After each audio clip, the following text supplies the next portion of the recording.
ജീവിതയാത്രയിലും സാമ്പത്തിക യാത്രയിലും അറിവുള്ളവരും കഴിവുള്ളവരും വിദ്യാഭ്യാസമുള്ളവരും കഠിനാധ്വാനികളായവരും ബുദ്ധിശാലികളായവരും പരാജയപ്പെടുന്നതും കാണാം. അറിവില്ലാത്തവരും കഴിവില്ലാത്തവരും വിദ്യാഭ്യാസമില്ലാത്തവരും ബുദ്ധിശാലികളല്ലാത്തവരും കഠിനാധ്വാനികളല്ലാത്തവരും വിജയിക്കുന്നതും കാണാം. നമുക്ക് ലോകത്തേക്ക് നോക്കിയാൽ കാണാൻ കഴിയുന്നൊരു യാഥാർത്ഥ്യം തന്നെയാണിത്. എന്താണ് ഇതിൻ്റെ പിന്നിലെ രഹസ്യം? അതൊന്നറിയുകയും അതിൻ്റെ പിന്നിലെ ആ ഒരു രഹസ്യം അറിഞ്ഞോ അറിയാതെയോ പാലിക്കുകയും ചെയ്യുമ്പോഴാണ് നമുക്കും ഏത് മേഖലകളിലും വിജയിക്കാൻ കഴിയുക. ഒന്നുകിൽ അതൊരു തിരിച്ചറിവാണ്, ആ തിരിച്ചറിവുണ്ടായി അത് അറിഞ്ഞ് പ്രയോഗിച്ചാൽ നമുക്ക് വിജയിക്കാൻ കഴിയും. അതല്ല എങ്കിൽ അറിഞ്ഞോ അറിയാതെയോ ആ ചില കാര്യങ്ങൾ, ഇനി പറയാൻ പോകുന്ന ചില കാര്യങ്ങൾ കൂടെ പാലിക്കുന്നവർക്കാണ് ആ വിജയം നേടാൻ കഴിയുന്നത്. നമുക്കൊന്നുകൂടെ പരിശോധിച്ച് നോക്കാം. ജീവിതത്തിൻ്റെ സമസ്ത മേഖലകളിലും, അതിപ്പോൾ ഏത് ജീവിത ലക്ഷ്യങ്ങൾ നേടുന്ന കാര്യത്തിലാകട്ടെ, അതല്ല സാമ്പത്തിക ലക്ഷ്യങ്ങൾ, സാമ്പത്തിക അഭിവൃദ്ധി നേടുന്നതിലാകട്ടെ, മത്സര പരീക്ഷകൾ വിജയിക്കുന്നതിലാകട്ടെ, ഒരു ജോലി നേടുന്ന കാര്യത്തിലാകട്ടെ, ജോലിയിൽ ഉയർച്ചകൾ നേടുന്ന കാര്യത്തിലാകട്ടെ, അങ്ങനെ ജീവിതത്തിൻ്റെ സമസ്ത മേഖലകളിലെ ഉയർച്ചകളിലും ലക്ഷ്യങ്ങൾ നേടുന്നതിലും സാമ്പത്തികം നേടുന്നതിലുമെല്ലാം അറിവുള്ളവരും കഴിവുള്ളവരും വിദ്യാഭ്യാസമുള്ളവരും കഠിനാധ്വാനികളായവരും ബുദ്ധിശാലികളായവരും പരാജയപ്പെടുന്നതും കാണാം. അറിവില്ലാത്ത, കഴിവില്ലാത്ത, വിദ്യാഭ്യാസമില്ലാത്ത, കഠിനാധ്വാനികളല്ലാത്ത, ബുദ്ധിശാലികളല്ലാത്തവർ വിജയിക്കുന്നതും നേടുന്നതും കാണാം. എന്താണ് അതിൻ്റെ പിന്നിലെ രഹസ്യം? ജസ്റ്റ് വളരെ നിസ്സാരമായൊരു കാര്യമാണ്. അത് ലളിതമായതുകൊണ്ട് തന്നെ നമുക്ക് പലർക്കും അത് പെട്ടെന്ന് അങ്ങോട്ട് ഉൾക്കൊള്ളാൻ കഴിയുന്നൊരു കാര്യമാണെന്നോ അല്ലെങ്കിൽ നമുക്ക് ഒരു വമ്പൻ കാര്യമായി തോന്നിക്കുമെന്നോ അല്ല അതിനർത്ഥം. പക്ഷേ ലളിതമെങ്കിലും വളരെ അതിശക്തമായ പവർഫുള്ളായ ഒരു കാര്യം തന്നെയാണത്. ഏത് ലക്ഷ്യങ്ങൾ നേടുന്നതിനും നമുക്ക് ഉപയോഗിക്കാൻ കഴിയുന്ന അവയവം നമ്മുടെ ബ്രെയിനാണ് നമുക്ക് ഉപയോഗിക്കാൻ കഴിയുന്നത്. ഇത് നമുക്കറിയാം. അതിൻ്റെ പിന്നിൽ ഒരു തിരിച്ചറിവിലേക്കാണ് നമ്മളിപ്പോൾ പോകാൻ പോകുന്നത്. ബ്രെയിനാണ് നേടുന്നത് എന്ന് പറയുമ്പോൾ നമുക്കത് ഇങ്ങനെ കൂടെ ഒന്ന് പരിശോധിക്കാം.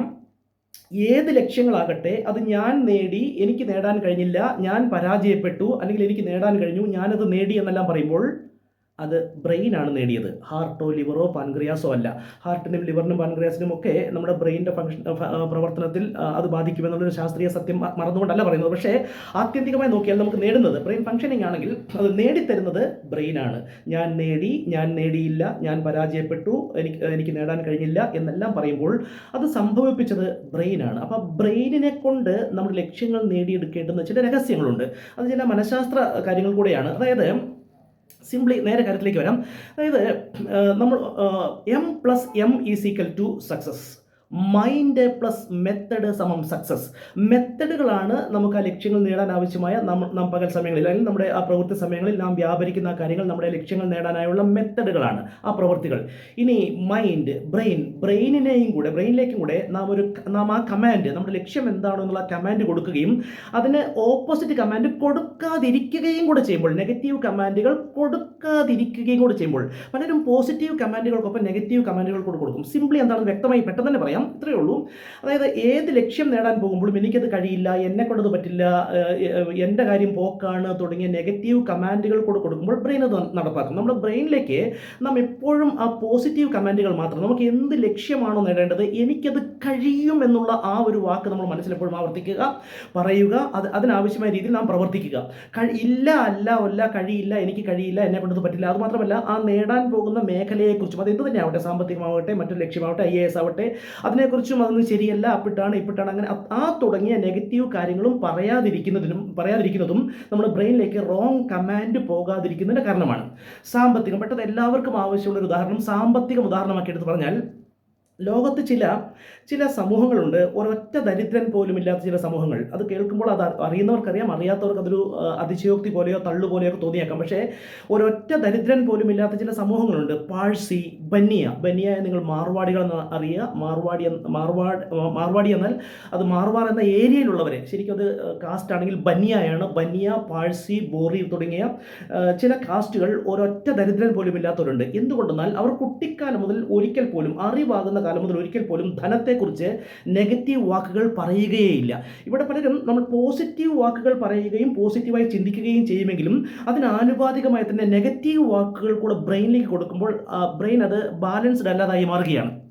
ബ്രെയിനിലേക്ക് ഏത് ലക്ഷ്യമാണോ നേടുന്നത് അതിനെക്കുറിച്ച് പോസിറ്റീവ് മാത്രമേ കൊടുക്കാവൂ, നെഗറ്റീവ് ഒരിക്കൽ പോലും കൊടുക്കാൻ പാടില്ല എന്നൊക്കെ പറയുമ്പോൾ നമുക്കത് അസംഭാവ്യമായി തോന്നും. ഇപ്പം നമ്മുടെ നാട്ടിൽ സാമ്പത്തികം ആർജിക്കാൻ വേണ്ടി പ്രയത്നിക്കുന്ന പലരും, എല്ലാ മേഖലകളിൽ വിരാജിക്കുന്ന എല്ലാവർക്കും ഒരു ലക്ഷ്യം തന്നെയാണ് സാമ്പത്തികം. അപ്പോൾ ആ സാമ്പത്തികം നേടാൻ ഇറങ്ങി പുറപ്പെടുന്നവർ പോലും അതിൻ്റെ പോസിറ്റീവ് കാര്യങ്ങൾ, പോസിറ്റീവ് ആസ്പെക്ട്സ് അറിയുന്നവർ പോലും പലപ്പോഴും പണം പുല്ലടേ, അത് നമുക്കില്ലടേ, പണമല്ല മുഖ്യം, മൂല്യങ്ങളാണ് മുഖ്യം, അല്ലെങ്കിൽ പണമല്ല ഏറ്റവും പ്രധാനം, അല്ലെങ്കിൽ പണത്തെക്കുറിച്ചുള്ള എന്തിനാണ് പറയുന്നത്, പണത്തെക്കുറിച്ച് പോസിറ്റീവ് പറയാൻ കഴിയില്ലെങ്കിൽ പണത്തെക്കുറിച്ച് എന്ത് നെഗറ്റീവ് പറയണം. അപ്പോൾ ഇത് ഒരിക്കൽ പോലും നെഗറ്റീവ് പറയാത്ത എന്ന് പറയുമ്പോൾ നമുക്ക് ഊഹിക്കാൻ കഴിയില്ല. പക്ഷേ മാർവാടികളും പാഴ്സികളും ഒക്കെ ഒരിക്കൽ പോലും നെഗറ്റീവ് പറയില്ല. എന്തുകൊണ്ടെന്നാൽ അവരത് മാർവാടികളാണെങ്കിൽ അത് ലക്ഷ്മിയായി കാണുന്നു. പണത്തെ ലക്ഷ്മിയായി കാണുന്നത് കൊണ്ട് അവരൊരിക്കൽ പോലും ആയുസ്സിലൊരിക്കൽ പോലും പണത്തെക്കുറിച്ച് നെഗറ്റീവ് വാക്ക് പറയില്ല. ഇത് എല്ലാ ലക്ഷ്യങ്ങളുടെയും കാര്യത്തിൽ ഇത് ആപ്ലിക്കബിൾ ആണ്. ഒരുപക്ഷെ ലക്ഷ്മിയായി കാണുന്നു എന്നൊക്കെ പറയുമ്പോൾ ഒരുപക്ഷെ മതപരമായ പോലെ തോന്നിയേക്കാം. പക്ഷേ അത് ന്യൂറോ ലിംഗ്വിസ്റ്റിക് പ്രോഗ്രാമിംഗ് എന്നാണ് പറയുക. അദ്ദേഹത്തിൻ്റെ ബ്രെയിനിൻ്റെ ലാംഗ്വേജായി. അത് ഏത് ലാംഗ്വേജ്, അത് മതപരമാണോ യുക്തിപരമാണോ സയൻറ്റിഫിക് ആണോ എന്നുള്ളതല്ല, അതെല്ലാം സയൻറ്റിഫിക് തന്നെയാണ്. നമ്മുടെ ബ്രെയിനിലേക്ക് ഏത് രീതിയിൽ നാം പോസിറ്റീവ് കമാൻഡ് കൊടുത്താലും അത് സയൻറ്റിഫിക് തന്നെയാണ്. അത് ബ്രെയിനിൻ്റെ ലാംഗ്വേജായി മാറുന്നു. ഏത് രീതിയിൽ നാം നെഗറ്റീവ് കമാൻഡ് കൊടുക്കാതിരുന്നാലും അത് ബ്രെയിനെ സ്വാധീനിക്കുക തന്നെ ചെയ്യും. ബ്രെയിനിനെ സ്വാധീനിക്കുന്ന എന്തും ബ്രെയിനിൻ്റെ ലാംഗ്വേജ് ആണ്. അപ്പോൾ ഇത്രയേ ഉള്ളൂ. ഏത് ലക്ഷ്യങ്ങൾ നേടാനാകട്ടെ ആ ലക്ഷ്യത്തെക്കുറിച്ച് നെഗറ്റീവുകൾ പരമാവധി ഒഴിവാക്കുക എന്നുള്ളതാണ്. ഒളിഞ്ഞും തെളിഞ്ഞും അല്ലെങ്കിൽ പണമല്ല മുഖ്യം, പണത്തെക്കുറിച്ച് നെഗറ്റീവ് വാക്കുകൾ ഒളിഞ്ഞും തെളിഞ്ഞും പറയുന്നത്, അത് പബ്ലിക്കിലാവട്ടെ സ്വകാര്യമായിട്ടാവട്ടെ നിരാശപ്പെട്ടത് കൊണ്ടാവട്ടെ എന്തെങ്കിലും നെഗറ്റീവ് കാര്യങ്ങൾ തോന്നിയത് കൊണ്ടാവട്ടെ ഏത് കാലാവസ്ഥയിലും ഏത് അവസരങ്ങളിലും ഒരിക്കൽ പോലും നമുക്ക് നേടാൻ ഉദ്ദേശിക്കുന്ന ലക്ഷ്യങ്ങളെക്കുറിച്ച് നെഗറ്റീവ് കമാൻഡുകൾ ബ്രെയിനിലേക്ക് പോകാതിരിക്കുക. അപ്പോഴാണ് ബ്രെയിൻ നിങ്ങൾക്കായി ആ ലക്ഷ്യം നേടിത്തരിക. ഒന്നുകൂടെ ഓർക്കുക, ഞാൻ നേടി, ഞാൻ നേടിയില്ല, ഞാൻ പരാജയപ്പെട്ടു, ഞാൻ നേടുമെന്നെല്ലാം പറയുമ്പോൾ ഇതെല്ലാം സംഭവിപ്പിക്കുന്നത് ബ്രെയിൻ എന്നുള്ളൊരു ആത്യന്തിക സത്യം ഓർക്കുക. ബ്രെയിനിലേക്ക് നിങ്ങൾ എന്ത് ലക്ഷ്യമാണോ നേടാൻ ഉദ്ദേശിക്കുന്നത് അതിനെക്കുറിച്ച് എപ്പോഴും പോസിറ്റീവ് കമാൻഡുകൾ ചിന്തകളായോ മനസ്സിൽ വാക്കുകളായോ കൊടുത്തുകൊണ്ടിരിക്കുക. ഒരിക്കൽ പോലും മനസ്സിലോ പുറത്തോ അതിനെക്കുറിച്ച് നെഗറ്റീവ് വാക്കുകൾ പറയാതിരിക്കുക. M+M = success. Mind plus method സമം സക്സസ്. ഇന്നലെ വരെ നേടിയ നേട്ടങ്ങൾ പോരാ എങ്കിൽ ഇന്നലെ വരെ നേടിയ അറിവുകൾ പോരാ. വളരെ ആത്മാർത്ഥമായി ചിന്തിച്ചു നോക്കൂ. ഇന്നലെ വരെ നേടിയ നേട്ടങ്ങൾ പോരാ എങ്കിൽ ഇന്നലെ വരെ നേടിയ അറിവുകൾ പോരാ. നാം പുതിയ അറിവുകൾ ആർജിച്ചുകൊണ്ടേയിരിക്കണം. എന്നും നാം പുതിയ അറിവുകൾ ആർജിച്ചുകൊണ്ടേയിരിക്കണം. Never stop learning because life will never stop teaching എന്നൊരു ചൊല്ലുണ്ട്. അതായത് ഒരിക്കലും പഠനം ഒരിക്കലും അവസാനിപ്പിക്കരുത്. കാരണം ജീവിതം ഒരിക്കലും പഠിപ്പിക്കൽ നിർത്തില്ല എന്ന്. അതിനാൽ തന്നെ ഇത്തരം പുതിയ പല അറിവുകളും പല തിരിച്ചറിവുകളും അറിയുന്ന പല കാര്യങ്ങളിലും പല തിരിച്ചറിവുകളുമായിട്ട് ഈ ചാനലിൽ ഇനിയും പുതിയ ടീച്ചിങ്സിൻ്റെയും പുതിയ ലെസൺസിൻ്റെയും പുതിയ ടിപ്സിൻ്റെയും ജീവിത വിജയത്തിനും സാമ്പത്തിക വിജയത്തിനും എല്ലാം ഉപകരിക്കുന്ന, എല്ലാ മേഖലകളിലും വിജയിക്കാൻ ഉപകരിക്കുന്ന പല ടിപ്സുള്ള ഷോർട്സും വീഡിയോസുമായി ഇനിയും ഈ ചാനലിൽ വരുന്നുണ്ടാവും. അതിനെല്ലാവരും ചാനൽ സബ്സ്ക്രൈബ് ചെയ്യുക, ബെൽ ബട്ടൺ അമർത്തുക, ഷെയർ ചെയ്യുക, ലൈക്ക് ചെയ്യുക, നിങ്ങളുടെ വിലപ്പെട്ട കമൻറ്റുകൾ രേഖപ്പെടുത്തുകയും ചെയ്യുക.